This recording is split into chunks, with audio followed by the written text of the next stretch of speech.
Bien, buenos días. Nuevamente nos encontramos por este medio en una clase de tecnología de control para los alumnos de quinto año. En esta oportunidad y continuando con el tema sensores de proximidad, en esta oportunidad veremos el tema detectores de proximidad fotoeléctricos y, bueno, optoelectrónicos en general.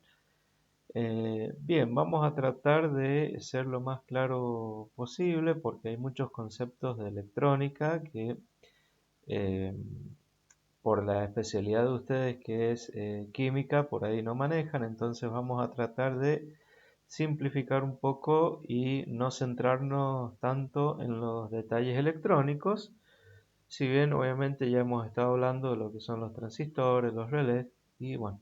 Eh, Además, recuerden que esta teoría también se apoya en unos videos donde les muestro el funcionamiento de unas plaquetas electrónicas, en definitiva, donde se ve el funcionamiento de estos sensores y las aplicaciones.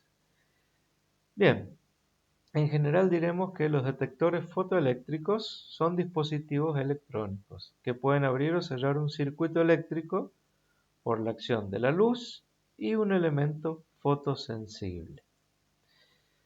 La detección ocurre cuando el haz de luz es interrumpido o reflejado desde el objeto que está siendo sensado.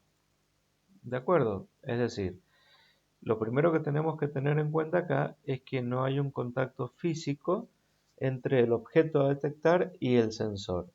Tenemos un emisor y un receptor normalmente que pueden estar ubicados en distintos lugares, es decir, uno enfrente del otro, o puede estar uno al lado del otro y la reflexión se puede producir a través de un reflector, como veremos enseguida. Lo importante es que justamente cuando el haz de luz se ve interrumpido, el sensor en definitiva se da cuenta electrónicamente que hay un objeto. Bueno, acá me habla de un poco de historia, me dice que antes funcionaban en base a una lámpara incandescente y que los actuales son de estado sólido, es decir, están compuestos por, en definitiva, transistores y circuitos integrados, que son más eficientes, no envejecen, no se calientan, soportan vibraciones y además discriminan la luz ambiente porque justamente pueden trabajar en el rango de frecuencia de la luz ultravioleta o infrarroja. Acá tenemos un- digamos, una vista típica de un sensor fotoeléctrico con el disco reflector. Obviamente estos sensores tienen electrónica en su interior, de la misma manera que el inductivo y el capacitivo, todos estos sensores tienen electrónica. Bien, y acá me está diciendo que lo constituyen tres bloques fundamentales: un emisor, un detector y una circuitería electrónica. El emisor, sí, vamos a ponerlo acá en rojo, en particular utiliza uno o varios LED para producir un haz de luz modulada roja o infrarroja. Bien, entonces, un LED para producir un haz de luz modulada en la frecuencia roja o infrarroja. ¿Qué significa esto? Que no será una luz, digamos, de una frecuencia continua, no es luz visible. Para poder ver esta luz, por ejemplo, de una manera casera, les indico, por ejemplo, puede ser el LED que ustedes ven en el control remoto de sus televisores, donde si ustedes activan la cámara de un celular y la enfrentan a ese LED del control remoto, presionan un botón del control remoto, ahí van a ver justamente esa luz infrarroja que, digamos, el ojo humano no percibe a simple vista, sino que lo tiene que hacer a través de un filtro, que por ejemplo es la cámara de un celular. Bien, obviamente esa luz viaja hacia el receptor a través del espacio, ¿sí? O una fibra óptica u otro medio. Bueno, y acá obviamente, ¿cuál es el objetivo de utilizar estos LED infrarrojos con luz modulada? porque así se garantiza la inmunidad a otras formas de luz ambiental. Es decir, la luz ambiente de la iluminación que tenemos, por ejemplo, en nuestros hogares, no afecta a este tipo de sensores. Porque si no, digamos, al encender una luz, por ejemplo, un sensor podría estar detectando que hay un objeto o al apagarla que no hay o viceversa. Bien, tienen alto rendimiento luminoso, lo cual significa que, por ejemplo, es una relación entre la intensidad de corriente y la luz, es alta, una alta velocidad de respuesta, y eso también se los muestro en el video, donde pueden detectar gran cantidad de objetos en la unidad de tiempo, bueno, insensibilidad a choques, vibraciones y una vida útil muy alta. Bien, y obviamente el proceso de alineamiento es más fácil. Bueno, muy bien. Acá entonces estábamos hablando que eran, no perdamos de vista esto, tres bloques, ¿sí? Tres bloques fundamentales. Hemos hablado de el emisor, que sería esta partecita que está acá. Entonces acá tenemos lo que se denomina un LED modulado. En definitiva puede ser un LED infrarrojo alimentado, donde justamente me va a emitir luz en una frecuencia determinada del orden del infrarrojo. Y acá tendríamos el segundo bloque, que sería el elemento receptor, conformado por un fototransistor, que ya veremos más adelante, pero básicamente es como si fuera un transistor bipolar, donde la base, digamos, está sometida mediante una ventana a la incidencia de la luz, en definitiva. Y en función de eso va a conducir más o menos corriente. Bien, y una circuitería electrónica que sería este bloque que estamos mostrando acá.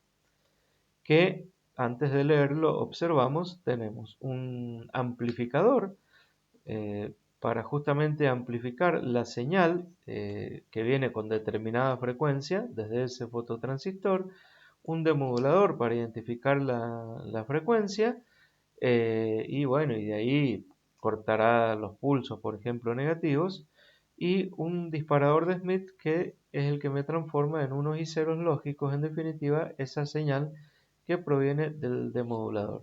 Y obviamente también un circuito de salida que puede ser un transistor que será, digamos, que es necesario para poder energizar una carga externa. Obviamente todo esto alimentado con una fuente de alimentación. Bueno, entonces lo que les acabo de explicar lo resaltamos por acá. Acá me dice que el detector, que sería esta parte de acá, utiliza normalmente un fotodiodo o un fototransistor asociado a un sistema óptico que puede ser un reflector, por ejemplo, un concentrador de haz de luz. Y bueno, y en función de la luz que recibe, produce una señal eléctrica de bajo nivel, que obviamente posteriormente es amplificada. ¿Y qué hay en la circuitería electrónica? Que hablábamos, hay un oscilador para modular la luz del LED, que estamos hablando acá de esta parte del oscilador, un amplificador de alta ganancia, que estamos hablando de acá, ¿sí? Para amplificar la señal que saca en definitiva el fototransistor, el demodulador que dijimos para identificar la frecuencia de modulación, el conformador de pulsos o disparador de Smith para convertir la señal de salida en una señal lógica, o sea, nivel alto o bajo, o sea, ceros o unos, ¿sí? Y la etapa de salida, que normalmente puede ser un transistor, para poder manejar, por ejemplo, una bobina de un relé, por ejemplo. Bien, dependiendo del método de detección, entonces, acá tenemos distintos tipos de sensores, en definitiva, fotoeléctricos. Comenzamos a verlos. De barrera o transmisivo, ¿sí? Se los muestro en el video. Bien, vamos a ver el esquema que tenemos acá. dice que también se lo puede llamar de exploración directa, donde el emisor y el receptor se ubican enfrentados, opuestos entre sí, pero alineados, obviamente, para que la luz del emisor la vea el receptor, que obviamente esa luz incide directamente. ¿Cómo se produce la detección? Por sombra o bloqueo del objeto que se pone entre medio, ¿sí? Que interrumpe en definitiva este haz de luz. Obviamente, este objeto que se interponga acá debe ser un objeto no transparente, ¿sí? Incluso puede ser reflectante, ¿sí? Pero no transparente, porque si no, la luz directamente atraviesa el objeto y el objeto no es detectado. Si es reflectante no hay problema porque la luz va a rebotar, eh, pero nunca llegará al receptor, ¿sí? Bien, tienen un largo alcance, toleran la contaminación y se usan principalmente para la detección de objetos pequeños. Bien, el posicionamiento preciso de pieza, el conteo de partes y la principal desventaja es que el emisor y receptor deben conectarse independientemente, o sea, digamos separados, enfrentados, lo cual complica por ahí un poco la instalación. Bueno, el que sigue sería el retroreflexivo o directamente lo llamamos reflex, ¿sí? Donde acá el emisor y el receptor están montados uno adyacente del otro en la misma cápsula. Y la luz del primero, o sea, del emisor, se transmite por reflexión al segundo, o sea, al receptor, gracias a un elemento externo denominado reflector. ¿De acuerdo? Que bueno, son, acá me explica que son prismas o tríedos, ¿sí? Que obviamente están alineados correctamente y permite reflejar en definitiva el rayo del emisor. Bien, obviamente entonces acá la ventaja que estaríamos viendo es que emisor y receptor se montan, digamos, en el mismo lugar, pertenecen justamente al mismo sensor. Obviamente hay que colocar un objeto reflector, lo cual ese objeto reflector se debe mantener limpio. Y acá los objetos opacos pueden ser detectados, pero obviamente los transparentes sí pueden ser detectados mientras no produzcan de alguna manera eh, digamos, a ver, los objetos transparentes, perdón, no pueden ser detectados porque la luz del emisor pasaría a través de ellos, ¿sí? Rebotaría en el reflector y volvería al receptor, indicando que no hay ningún objeto. Entonces los objetos transparentes tampoco pueden ser detectados y los objetos altamente reflectantes tampoco. Es decir, imagínense una superficie que sea como un espejo. ¿Por qué? Y porque la luz del emisor rebotaría en ese espejo en definitiva y llegaría al receptor indicando como si no hubiera ningún objeto, solamente objetos opacos en definitiva. Bien, bueno, acá me habla de cómo está ubicado el reflector. Bien, la distancia tiene que ser adecuada, eso obviamente se tiene que calibrar, tiene menor alcance que uno de barrera, debe trabajar en un ambiente limpio, ¿sí?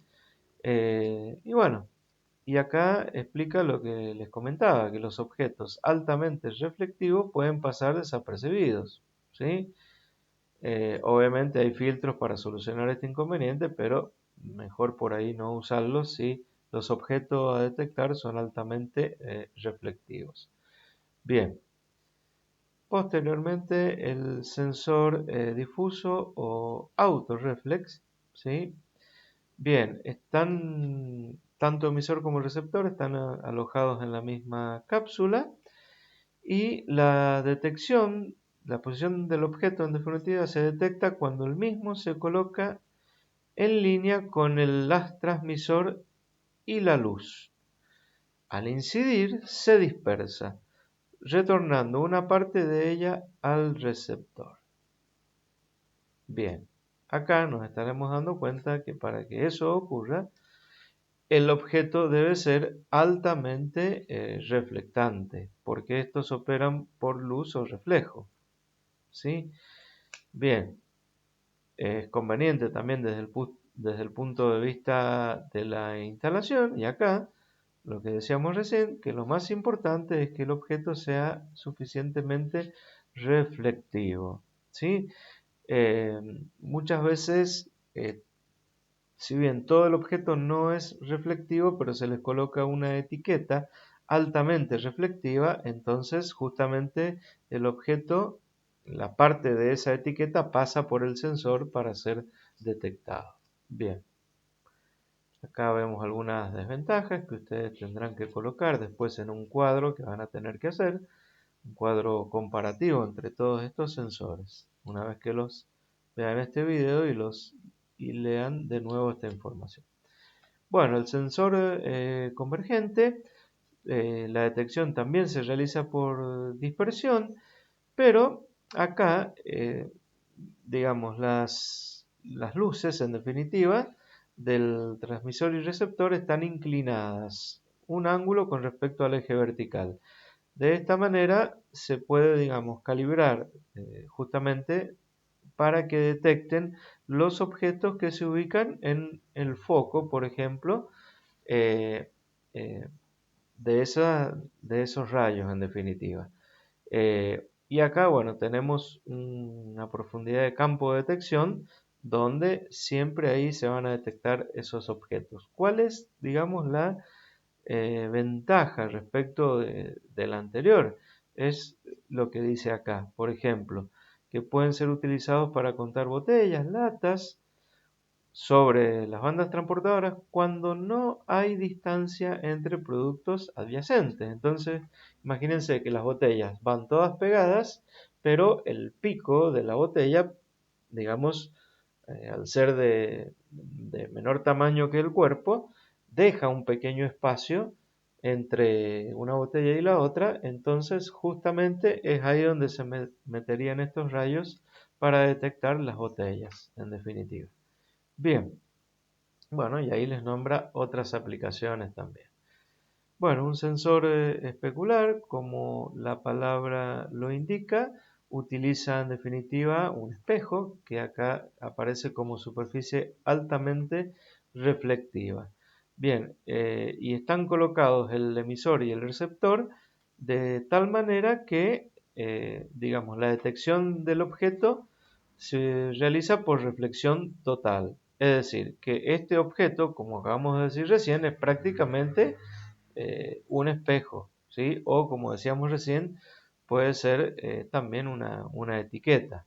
Y además que la distancia entre el mismo y el sensor permanezca constante, porque si varía esa distancia, varía en definitiva la dirección del rayo que es reflejado hacia el receptor. Bien, y acá nos habla de una aplicación cuando se quiere diferenciar entre objetos brillantes y opacos, y nos habla de una máquina de coser en definitiva.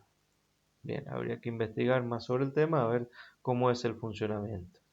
Bueno, y por último, sensores de marcas de color. Acá nos dice que en lugar de explorar el objeto a medida que pasa por el punto de inspección, se detecta por convergencia el contraste entre dos colores.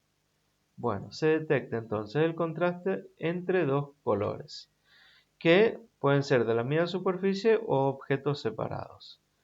Son ampliamente utilizados en operaciones de empaque. Y acá, por ejemplo, por ahí si ustedes observan algún envase Tetrabric en la parte de abajo, eso viene toda una plancha ¿sí? de cartón, que bueno, en realidad son cuatro materiales, por eso el prefijo tetra, que serían plástico, cartón, papel y aluminio, viene en forma de plancha que bueno, es plegado y cortado por máquinas especiales, pero si ustedes observan por ahí el fondo de estos envases, tienen una serie de marcas de colores, ¿sí? Justamente esas marcas de colores son detectadas por este sensor para asegurar, por ejemplo, que la información a colocar en esas planchas, en definitiva, que después van a ser envases, siempre aparezca en el mismo lugar. Bueno, y acá nos dice que se puede usar luz blanca, roja o verde, y bueno, también sirve para reconocer brillos, texturas, colores, mapear superficies, etc. Bueno, tengan en cuenta que todo esto, digamos, es un resumen. Eh, Estos temas son muy amplios, se puede investigar muchísimo respecto a estos temas, pero bueno, no es el objetivo del curso, simplemente es brindarles información de que estos elementos existen y los pueden encontrar en la industria y bueno, para que el día de mañana no digan ¿y esto qué es? Y se acuerden por lo menos que en tecnología de control vieron estos sensores, cuáles serán ventajas y desventajas de cada uno, etcétera, etcétera. Bien, antes que eso, y obviamente lo acabo de recordar, deben hacer una especie de cuadro comparativo entre todos los sensores que hemos visto, donde deben colocar 5 columnas donde especifiquen el nombre del sensor, la aplicación de ese sensor, los objetos que detecta, las ventajas y las desventajas de cada uno de los sensores que acabamos de ver. Bueno, muy bien. Entonces, ahora sí, seguimos con los sensores optoelectrónicos, que en definitiva los anteriores son optoelectrónicos que digamos, en su interior pueden contener LDR, contienen de hecho fotodiodos y fototransistores porque los hemos nombrado en definitiva. Bueno, el tema de la LDR, que sus siglas indican resistencia variable con la luz, acá nos dice que son como componentes cuya resistencia disminuye cuando son expuestas a la luz. Esta, digamos, LDR yo se las he mostrado en algunos videos durante el año y colocada dentro de circuitos y cómo funciona. Entonces, la resistencia disminuye cuando son expuestas a la luz, mientras que en la oscuridad presentan una resistencia muy elevada del orden de los megón, o sea, de los millones de ohms. Bien, acá me habla de que están construidas a base de sulfuro de cadmio y bueno, obviamente tienen un encapsulado con una ventana cubierta de un material transparente justamente para que pueda incidir la luz. Bien, y acá me habla de algunos valores, de que con 1000 lux de iluminación, los valores típicos de resistencia que presentan son entre 100 y 300 ohm, o sea, valores, digamos, bajos en función de la cantidad del nivel de iluminación. Bien, acá lo que estamos representando, el aspecto físico, acá a la derecha, que yo ya se los he mostrado en otros videos, el símbolo, donde es prácticamente una resistencia con dos flechas que simbolizan, digamos en definitiva, que reciben iluminación. Y la curva característica de funcionamiento, eh, eje Y, resistencia, eje X sería el nivel de iluminación en lux, y acá, ¿qué es lo que observamos? Observamos que a medida que aumenta la iluminación, el valor de resistencia cada vez se hace menor. Inclusive puede, es decir, no toca al cero, ¿de acuerdo? No toca el eje X en el valor cero, pero se aproxima bastante. Entonces, vuelvo a repetir, a medida que tenemos mayor iluminación, la resistencia es menor. Viceversa, a menor iluminación tenemos mayor resistencia. Bueno, y acá tenemos un circuito de aplicación de esta LDR. Justamente es el circuito que yo les he mostrado en el video, ¿sí? Eh, donde vamos a analizar algunos aspectos. En el video vendría a ser el segundo circuito que les muestro. Es tal cual, es el mismo circuito. Y bueno, vamos a ver, ustedes ya han visto los transistores, han visto el relé. Acá en este caso el relé está conectado a 220 volts para obviamente encender un cartel.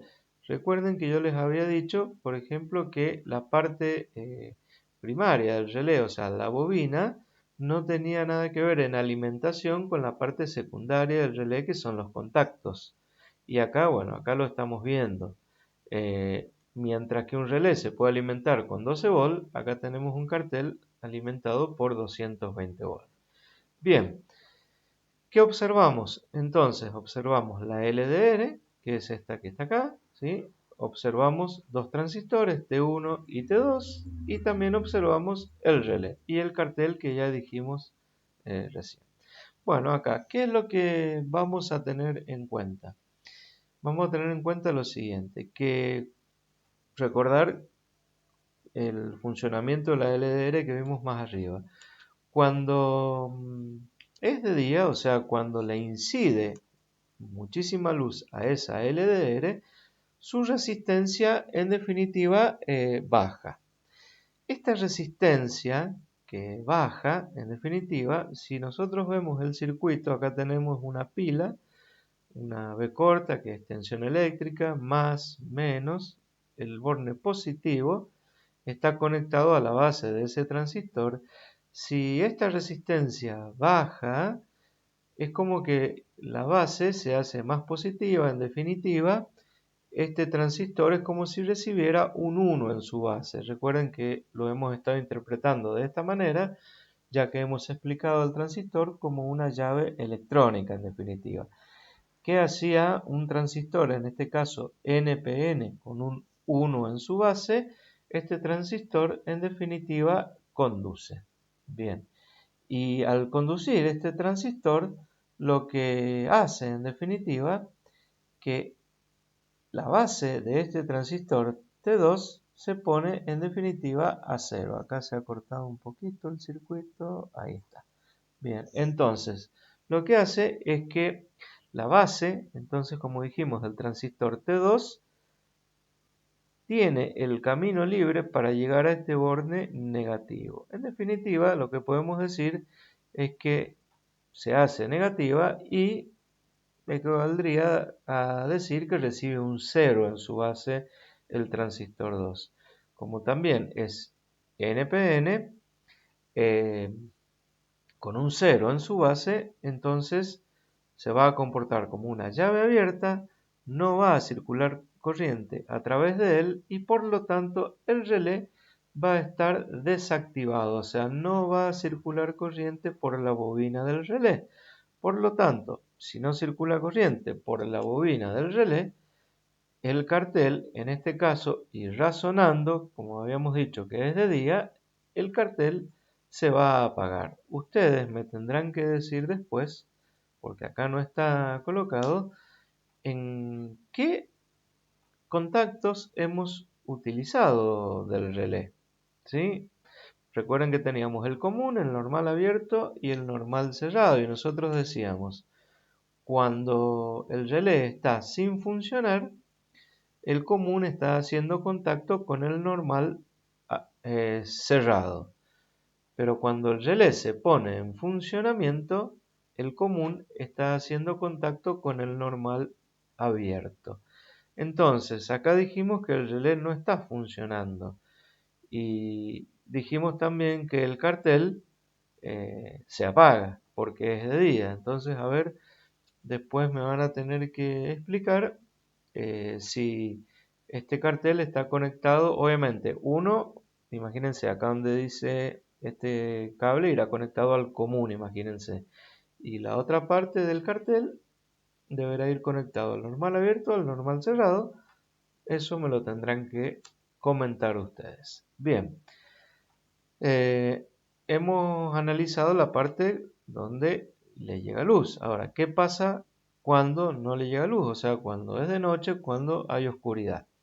Esta resistencia aumenta muchísimo, de tal manera que lo que hace es alejarlo en definitiva del positivo a este terminal de base.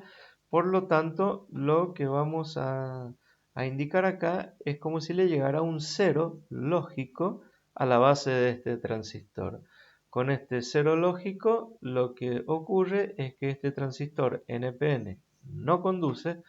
Por lo tanto, acá el camino que teníamos recién con el transistor en conducción, es que esta base encontraba el negativo, ahora no. Como esto es una llave abierta, ahora esta base encuentra el positivo, lo cual significa que equivale a decir que a esta base le llega un 1 en definitiva. Y ese 1 hace conducir el transistor T2. Entonces, como conduce el transistor T2, también circula corriente por la bobina del relé y los contactos cambian nuevamente de posición. Recordemos acá, estamos analizando que con oscuridad el relé ahora se va a poner en funcionamiento y el cartel debe encender acá. El cartel debe encender. A ver, les doy una ayuda. Si es de noche, hemos dicho que el relé está funcionando, por lo tanto los contactos que están unidos seguramente es el común y el normal abierto. Quiere decir que la corriente va a pasar del común al normal abierto, porque el relé dijimos que está funcionando y además el cartel debe estar encendido. Por lo tanto, seguramente está conectado al normal abierto. Bueno, bien, ahí les di una gran ayuda. Vamos ahora al tema fotodiodos y fototransistores, que obviamente también son sensores optoelectrónicos. Bueno, acá lo que explica es bastante de electrónica. Simplemente acá entiendan ustedes que estos dispositivos, tanto el fotodiodo como el fototransistor, tienen una unión PN, como dice acá, o sea, positivo y negativo de un cristal semiconductor, positivo y negativo, que queda expuesta en definitiva a la radiación luminosa. Y en función de esa radiación de luz es que van a conducir o no corriente en definitiva. Véanlo de esa manera, porque esto que está escrito acá es muy electrónico. Sí, podemos nombrar acá el valor de, digamos, una de las características que tiene, que es la sensibilidad espectral, que en definitiva se mide en amperes por lumen. Es decir, ¿qué significa esto? Significa algo así como con cuántos, digamos, vendría a ser la cantidad de intensidad de corriente, ¿sí?, que puede generar el fotodiodo o el fototransistor en función del nivel de iluminación, de la intensidad luminosa que reciben. Obviamente, mientras más amperes por lumen, tendrá mayor sensibilidad espectral. Y bueno, la directividad se refiere en definitiva a digamos, al ángulo en definitiva que tiene ese rayo lumínico que puede llegar, digamos, a estos componentes. Bien, acá están los símbolos del fotodiodo y del fototransistor a la derecha. Son muy similares en su funcionamiento. También acá hablamos de sensibilidad espectral y de directividad.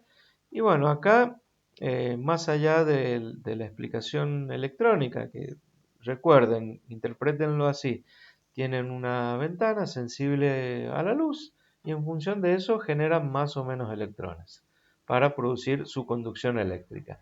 Bien, acá me habla de que tienen una ventaja los fototransistores respecto de los fotodiodos, que es una mayor sensibilidad y por lo tanto, como dijimos recién, una mayor corriente de salida para la misma radiación de luz, en definitiva.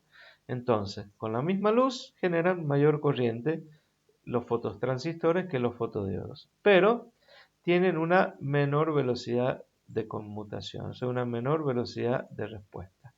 En definitiva, podríamos decir que pueden detectar menores objetos, o sea, menor cantidad de objetos.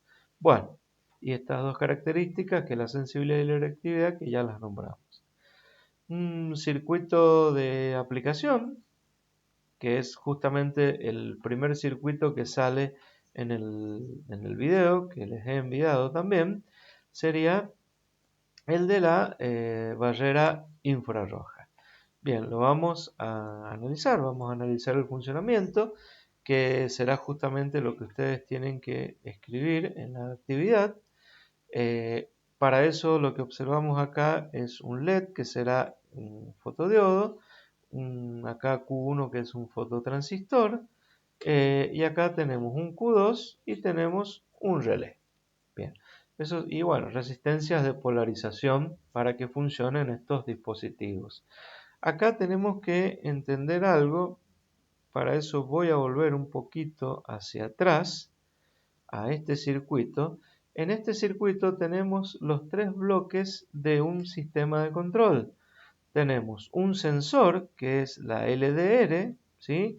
Tenemos el controlador, que está formado por T1, T2 y las resistencias de polarización, y tenemos el actuador, que sería el relé y el cartel en este caso. Tenemos los tres elementos del sistema de control que siempre venimos nombrando desde el principio de año. Y en este circuito también tenemos los tres elementos. El dispositivo sensor, formado por el fotodiodo y fototransistor, controlador, formado por el transistor Q2 y resistencias, y el actuador, formado por el relé.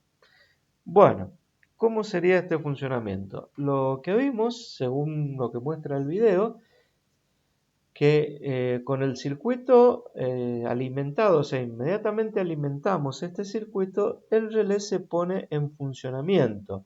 Obviamente no tiene que haber un objeto entre el fotodiodo y el fototransistor que interrumpa justamente ese haz de luz. Bien, vamos a ver entonces si coincide el funcionamiento que vimos con la explicación de este circuito.